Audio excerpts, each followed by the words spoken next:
yang diceritakan itu. Orang Inggris itu kadang kenal Islam itu ya lewat Muhammad Salah itu, pemain bola itu. Karena mereka tidak ingin ngamati kiai, yang ingin diamati pemain bola. Jadi pertama, itu orang Prancis itu tidak benci Islam itu gara-gara Zainuddin Yazid Zidane itu. Zizou itu loh, itu namanya Zainuddin Yazid. Yazid Zainuddin, kena bahasa Prancis jadi Zinedine Zidane. Itu dulu imigran dari Aljazair itu dibenci sama orang Prancis. Tapi setelah yang membawa Prancis juara itu adalah seorang Zidane. Itu terus mereka agak benci Islam karena yang membawa kebanggaan Prancis juara dunia.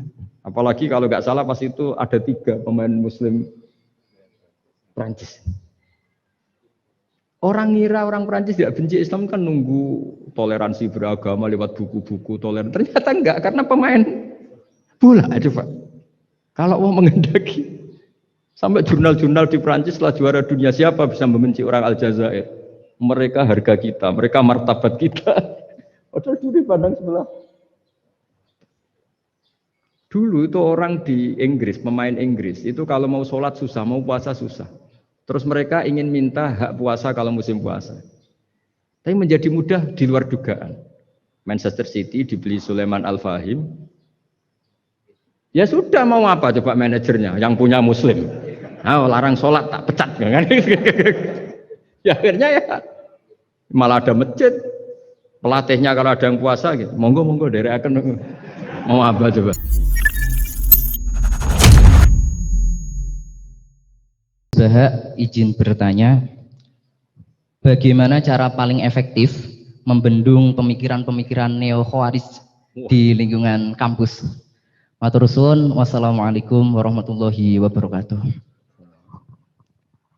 Wah itu jawabnya paling gampang. Biasanya kewajiban itu dibebankan sama yang terkait. Jadi itu tidak saya itu pasti.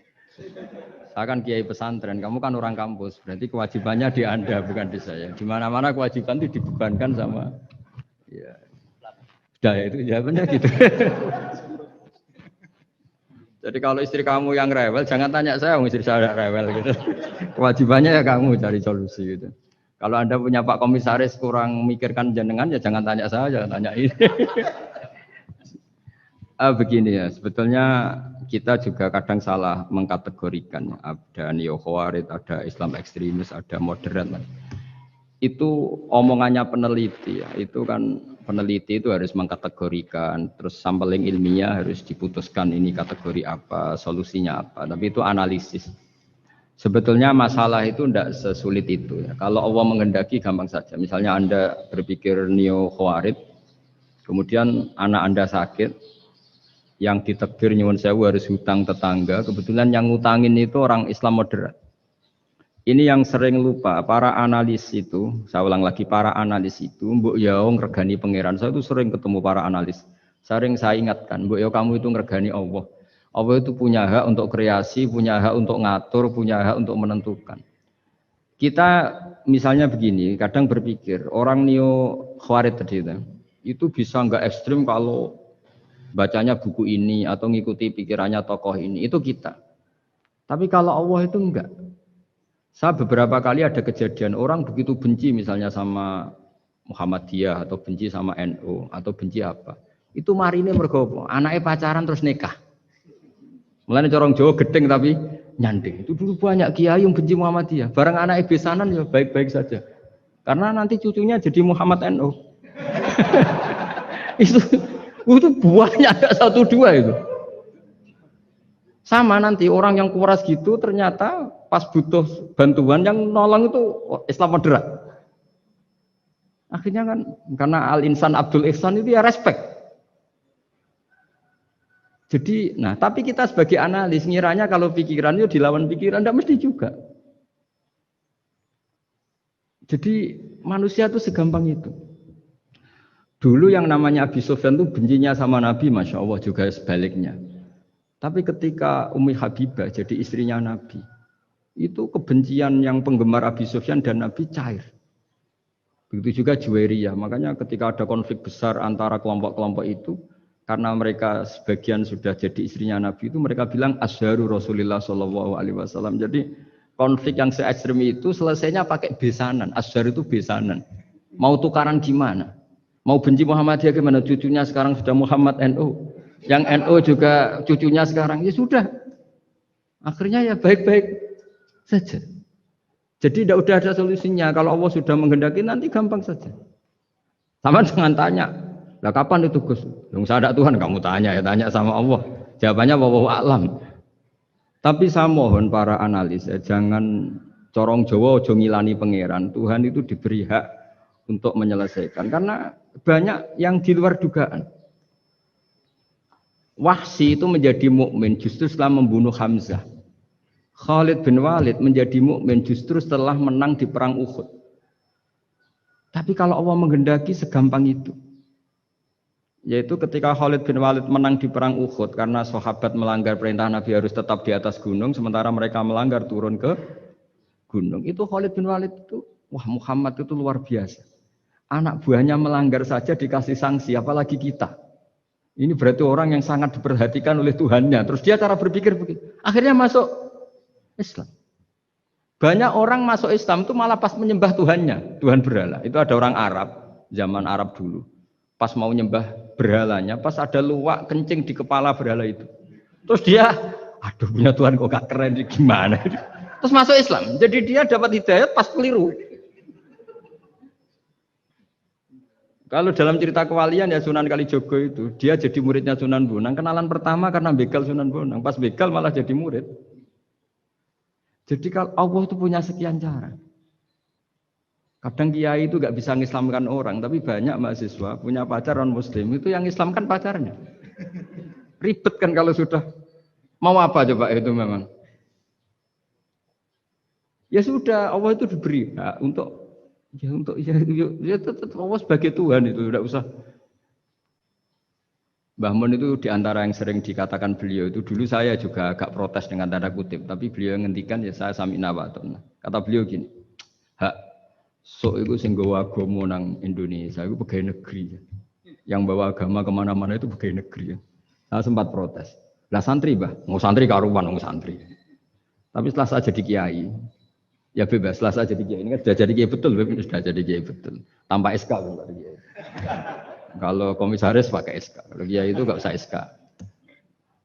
Setelah saya jadi kiai itu sering ada tamu dokter, ada tamu tentara, ada tamu pegawai-pegawai negeri. Itu bilang, saya ini dokter. Karena saya dokter. Kadang datang di pedalaman Papua, NTT itu kan atas nama dokter, yaitu di puskesmas desa-desa tertinggal. Karena mereka muslim berkebutuhan Islam, yaitu ada sholat, ada masjid, ada akhirnya dibikinkan. Dan orang ke sana, orang di sana yang mau apa coba? Wong itu negara. Coba kalau yang datang kita sebagai kiai, dianggap misionaris kan? Artinya begitu juga di Belanda misalnya atau di New Zealand atau di Jerman. Saya punya banyak kawan yang duta di kedutaan. Gara-gara persahabatan mereka duta besar, mereka muslim. Gara-gara muslim berkebutuhan bikin masjid. Akhirnya di negara-negara non-muslim juga banyak masjid dibikin kedutaan, dibikin mahasiswa. Nah, tapi kalau kita jadi analis, mungkin kita hanya agama ini diajarkan oleh ulama, dibawa oleh santri. Tapi tidak seperti itu. Nyatanya Allah dengan kehendaknya bisa saja menyalurkan agama ini lewat PNS, lewat macam-macam. Jadi Allah itu maha kuasa. Makanya kita ini hanya bersaksi bahwa innallaha ala kulli syai'in. Nah kita sebagai kiai memang bantu mengenalkan ahkam fikihnya yang detail-detail itu. Tapi kalau menyebarkan Islam itu Allah punya cara. Saya kemarin pas ketemu Habib Quraisy di antara yang diceritakan itu. Orang Inggris itu kadang kenal Islam itu ya lewat Muhammad Salah itu pemain bola itu. Karena mereka tidak ingin ngamati kiai, yang ingin diamati pemain bola. Itu pertama. Itu orang Prancis itu tidak benci Islam itu gara-gara Zainuddin Yazid Zidane itu. Zizou itu loh. Itu namanya Zainuddin Yazid. Yazid Zainuddin kena bahasa Prancis jadi Zinedine Zidane. Itu dulu imigran dari Aljazair itu dibenci sama orang Prancis. Tapi setelah yang membawa Prancis juara itu adalah seorang Zidane. Itu terus mereka agak benci Islam karena yang membawa kebanggaan Prancis juara dunia. Apalagi kalau nggak salah pas itu ada 3 pemain Muslim Prancis. Orang ngira orang Prancis tidak benci Islam kan nunggu toleransi beragama lewat buku-buku toleran. Ternyata enggak, karena pemain bola coba. Kalau mau mengendaki sampai jurnal-jurnal di Prancis setelah juara dunia siapa bisa membenci orang Aljazair? Mereka harga kita, mereka martabat kita. Padahal dulu pandang sebelah. Dulu itu orang di Inggris, pemain Inggris itu kalau mau sholat susah, mau puasa susah. Terus mereka ingin minta hak puasa kalau musim puasa. Tapi menjadi mudah di luar dugaan. Manchester City dibeli Sulaiman Al-Fahim. Ya sudah, mau apa coba manajernya yang punya muslim. Nah, larang sholat tak pecat kan? Ya akhirnya ya malah ada masjid. Pelatihnya kalau ada yang puasa gitu, monggo dari akan mau apa coba. Segampang itu kalau Allah mengubah dunia. Makanya disebut ya muhawwilal ahwal hawil ahwalana ila ahsanil hal, ya muqallibal qulub sabit qalbi ala dinik. Ya udah, pokoknya semua itu ya kita ikhtiar tapi tetap yakin Allah yang punya cara. Dalam sejarah yang terkenal Islam masuk Indonesia itu tidak lewat ustadz, lewat pedagang. Versi ya sejarah yang terkenal meskipun banyak versi. Gara-gara ada pedagang, mereka muslim, mau tidak mau ya tetap berkehidupan muslim. Berhubung kehidupan Islam itu menarik, simpatik, akhirnya banyak yang menjadi Islam. Jadi ya sudah seperti itu. Ya saya kira demikian. Terakhir loh, waktunya paling. Ya sudah.